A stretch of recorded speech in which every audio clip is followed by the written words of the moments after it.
Hello viewers, अस्सलाम वालेकुम। उम्मीद है कि आप लोग सब खैरियत से होंगे।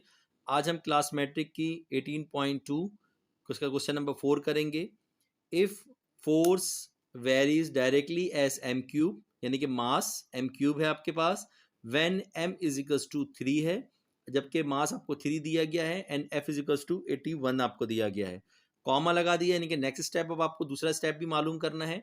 तो दूसरा स्टेप क्या है व्यूवर्स? फाइंड एफ, यानी कि फोर्स मालूम करना है सेकंड स्टेप में, when M is equals to 5, जबकि मास आपके पास 5 दिया गया है। तो हम फर्स्ट स्टेप मालूम करेंगे कॉमा से पहले पहले जो हमारे पास है। तो हमारे पास दिया गया है कि इफ वा एफ, यानी कि force varies directly as M cube, तो हमने यहाँ पे लिखना है कि एफ एल्फा एम क्यूब। तो हमने यहाँ पे लिख दिया F F alpha M cube. F is equals to K, alpha हटता है तो के कांस्टेंट आ जाता है, तो के एम क्यूब हो जाएगा। अब यहाँ पे हमने, क्योंकि हमने सबसे पहले कांस्टेंट वैल्यू मालूम करनी होती है, तो हम के को यहीं पे छोड़ देंगे और बाकी एम को वहाँ पे जाके डिवाइड कर देंगे। तो यहाँ पे मल्टीप्लाई हो रहा है तो वहाँ जाके डिवाइड हो जाएगा। तो अब हम दोनों की वैल्यू पुट अप कर देंगे, K is equals to F upon M cube, यानी कि इसको अब हमने एफ इज इक्वल्स टू 81 है तो 81 लिख दिया। एम की वैल्यू क्यूब में 3 दी गई है तो हमने यहाँ पे 3 लिख दी, और क्यूब है तो हमने क्यूब का क्यूब डाल देना है। तो 3 3 9, 9 3 27 हो जाएगा।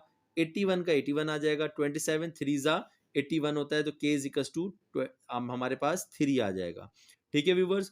उसके बाद अब हमें दिया गया कि आप उसके बाद एफ मालूम करें, यानी फोर्स मालूम करें when M is equals to 5 है। तो अब हम यहाँ पे लिख देंगे F is equals to K M cube, जो हमने पीछे लिखा भी था। उसके बाद एफ इजिकल्स टू के, हमारे पास कांस्टेंट वैल्यू मालूम हो गई है 3 5, इसकी हमारे पास एम की वैल्यू, मास की वैल्यू दी गई है, तो 3 टाइम मल्टीप्लाई कर देंगे। 5 25, 25 5 125, यानी कि 3 को अगर हम 25 से 125 से मल्टीप्लाई करते हैं तो 375 हमारे पास इसका आंसर आ जाता है। तो value of F is equals to 375 when M is equals to 5, तो ये इसका व्यूअर्स हमारे पास आंसर हो जाएगा। अब हम इसको क्वेश्चन नंबर 5 देखेंगे। तो क्वेश्चन नंबर 5 पे हम आते हैं। तो क्वेश्चन नंबर 5 हमारे पास है कि if y varies inversely S x, जो y जो है वो डायरेक्टली अल्फा x के हो जाएगा, यानी कि उसके बाद y इज इक्वल्स टू 10 है when as x is equals to 3 है, यानी कि x और y की वैल्यू हमें गिवन है, एक 10 और एक 3। फर्स्ट स्टेप में हम ये मालूम करेंगे, कॉमा आ गया। सेकंड स्टेप में हमने मालूम करना है find y when x is equals to 10, जबकि फाइंड हम उसमें y मालूम करेंगे जबकि x इज इक्वल्स टू हमें 10 दिया गया है। तो हम यहाँ पे लिख लेंगे x अल्फा 1 अपॉन y। तो वो एक्स अल्फा को हटाएंगे, हमारे पास के कांस्टेंट आ जाएगा, एक्स इज इक्वल्स टू के 1 अपॉन वाई। एक्स ये यहाँ पे डिवाइड हो रहा है, वहाँ जाके मल्टीप्लाई हो जाएगा, x y is equals to K, और हम वैल्यू पुट अप कर देंगे। एक्स की वैल्यू 3 है और वाई की वैल्यू 10 है, तो हमारे पास 3 10 30 हो जाएगा, के इज इक्वल्स टू हमारे पास 30 मालूम हो जाएगा। ठीक है व्यूअर्स। अब हमें कहा गया कि इफ वाई, आपने फाइंड वाई मालूम करना है व्हेन एक्स इक्वल्स टू 10 है, तो अब हम यहाँ पे यही करेंगे, x y is equals to K, जो हम यहाँ पे वैल्यू लिखते हैं व्यूअर्स वही यहीं पे लिख लेते हैं हम लोग, क्योंकि के हमारे पास कांस्टेंट। अब हम इसको क्या करेंगे, वाई हमें मालूम करना है, तो एक्स यहाँ पे मल्टीप्लाई हो रहा है, वहाँ जाके डिवाइड हो जाएगा। तो वाई इज इक्वल्स टू के हमारे पास मालूम है 30, हमने मालूम करा था कांस्टेंट वैल्यू का, हम यहाँ पे 30 लिख देंगे। एक्स इज इक्वल्स टू 10 था, तो हमने जो वैल्यू में गिवन है तो हमने 10 लिख दिया। 10 1 10, 10 3 30, तो वाई इज इक्वल्स टू 3 हमारे पास का आंसर हो जाएगा। Value of Y is equals to 3 when X is equals to 10, ये हमारे पास का आंसर हो जाएगा। ठीक है व्यूअर्स। अब हम इसका क्वेश्चन नंबर 6 देखेंगे। क्वेश्चन नंबर 6 है the volume V of a gas, यानी कि हमें वॉल्यूम दिया गया है गैस या varies inversely as square root of pressure. अब स्क्वायर रूट है प्रेशर का, यानी कि P का, ऑफ द गैस, ये फुल स्टॉप आ गया, ये पहला पार्ट हमने मालूम करना है। If V is equals to 12, जबकि आपको V आपको 12 दिया गया है, when P is equals to 9 दिया गया है। ये हमारे पास दोनों वैल्यूज दी गई, उसके बाद कॉमा दिया गया है। Find P when V is equals to 4, ये दूसरे स्टेप में हमने P मालूम करना होगा। तो हमारे पास व्यूवर दिया गया है V alpha 1 upon under root P। Pressure हमने मालूम करना है क्योंकि स्क्वायर रूट में दिया गया, तो हम यहाँ पे प्रेशर भी 1 अपॉन अंडर रूट P में ही लिखेंगे। ठीक है व्यूअर्स। इन्वर्सली दिया गया तो इन्वर्सली में हमने लिख लिया। उसके बाद हमारे पास V इज इक्वल्स टू के कांस्टेंट है हमारे पास, तो हमने यहाँ पे लिख दिया V इज इक्वल्स टू के 1 अपॉन अंडर रूट P हो जाएगा। और हम यहाँ पे क्या करेंगे, हमने सबसे पहले कांस्टेंट मालूम करना है, के 1 से के हो जाएगा। अब P यहाँ पे डिवाइड हो रहा है तो वहाँ जाके मल्टीप्लाई हो जाएगा ना, V अंडर रूट P, और हमारे पास K इज इक्वल्स टू 12 इसकी वैल्यू है V की, यानी कि वॉल्यूम की। P की वैल्यू हमारे पास 9 है तो हमने 9 लिख दी। तो हम यहाँ पे पहले रूट से इसको बाहर निकाल लेंगे। 3 multiply by 3 is equals to हमारे पास 9 होता है, पेयर बन जाता है तो पेयर बन के ये बाहर आ जाएगा, 3 बाहर आ जाएगा, तो 12 3 ज़ा 36, यानी कि k इक्वल्स टू 36 हमारे पास हो जाएगा।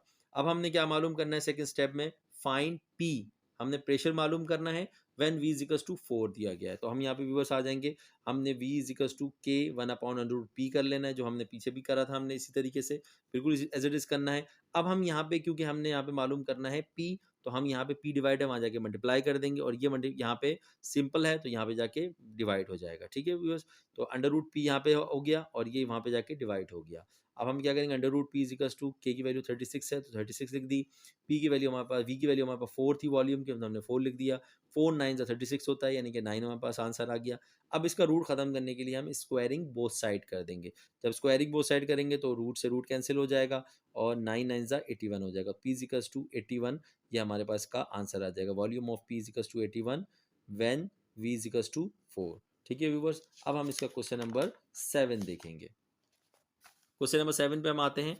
तो इफ फोर्स एल्फा 1/√रूट रूट यानी कि रेडियस की वैल्यू स्क्वायर में दी गई है and F is equals to 8 है, when X is R is equals to 2 है, then find F when R is equals to 5, R when F is equals to 24। यहाँ पे हमने फोर्स मालूम करनी है पहले पार्ट में, दूसरे पार्ट में हमने रेडियस मालूम करना है। ठीक है व्यूवर्स, तो हमारे पास, तो सबसे पहले हम कांस्टेंट मालूम करते हैं, तो हम कांस्टेंट ही मालूम करेंगे, एफ एल्फा 1/r²। तो हम एल्फा हटा देंगे तो हमारे पास के कांस्टेंट आ जाएगा, के 1/r² हो जाएगा। अब हमने कांस्टेंट मालूम करना है, यानी कि के मालूम करना है, ये यहाँ पे डिवाइड है, वहाँ जाके मल्टीप्लाई हो जाएगा।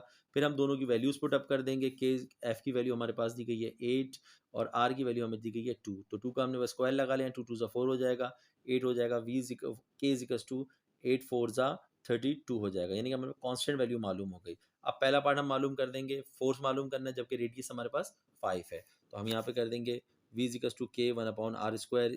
तो ये हमारे पास पार्ट क्या, यानी कि हम इसी से रेडियस हमने मालूम करा है कांस्टेंट वैल्यू से, अब इसी के अंदर वैल्यू पुट अप करेंगे। तो रेडियस हमें मालूम है, यानी कांस्टेंट वैल्यू हमें मालूम है, रेडियस भी हमें मालूम है, तो दोनों वैल्यू हम पुट अप कर देंगे। तो क्या है हमारे पास भाई, k हमारे पास कितना आया था 32, रेडियस हमारे पास 5 ऑलरेडी गिवन है, तो हमने 5 लिख दिया, तो 5 का स्क्वायर कर देंगे, 5 5 ज़ा 25 हो जाएगा, 32 मल्टीप्लाई बाय 1/25 हो जाएगा। अब इसको कट करते हैं तो कट हमारे पास नहीं, हमारे अगर इसको हम कट करना चाहें तो हम इसको कट भी कर सकते हैं, तो लेकिन हमारे पास वैल्यू कट हो नहीं सकती ये वाली, तो 32/25 हमारे पास फोर्स का आंसर हो जाएगा, व्हेन रेडियस हमारे पास कितना दिया गया था, 5 दिया गया था। ठीक है व्यूवर्स, अब हम इसका दूसरा पार्ट देखेंगे।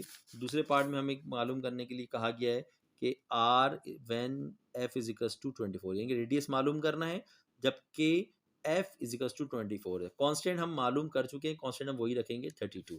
ठीक है व्यूवर्स, तो हमने यहाँ पे लिखने लाए कि r² is equals to k 1/f हम कर देंगे, क्योंकि हमने यहाँ पे रेडियस मालूम करना है, तो हम यहाँ पे f को यहाँ पे ले आए और r को वहाँ ले गए। ठीक है व्यूवर्स, तो हमारे पास r² is equals to k 32 है और f की वैल्यू हमारे 24 दी गई है, तो 24 लिख देना है हमने, तो कितना हो जाएगा 32/24। तो वैल्यूज इसको हम कट देंगे, 8 3 ज़ा 24, 8 4 ज़ा 32, तो 4/3 जो है हमारे पास का आ जाएगी वैल्यू। अब हम रूटिंग बोथ साइड कर देंगे, क्योंकि स्क्वायर हमने ख़त्म करना है, तो रूटिंग बोथ साइड करेंगे तो रूट से स्क्वायर से रूट कट जाएगा, आर बच जाएगा, और ये 2 2 ज़ा 4 हो जाएगा हमारे पास, तो रूट से एक बाहर आ जाएगा, तो और ये √3 के अंदर रहेगा, क्योंकि 3 का रूट कुछ होता नहीं है, तो √3 में ही रहेगा। तो ये हमारे पास r is equals to 2/√3 when f is equals to 24, ये हमारे पास का आंसर हो जाएगा। ठीक है व्यूवर्स, तो वीडियो को लाइक करें, शेयर करें, सब्सक्राइब करें और दोस्तों में भी इसको लाजमी शेयर करें। Thank you.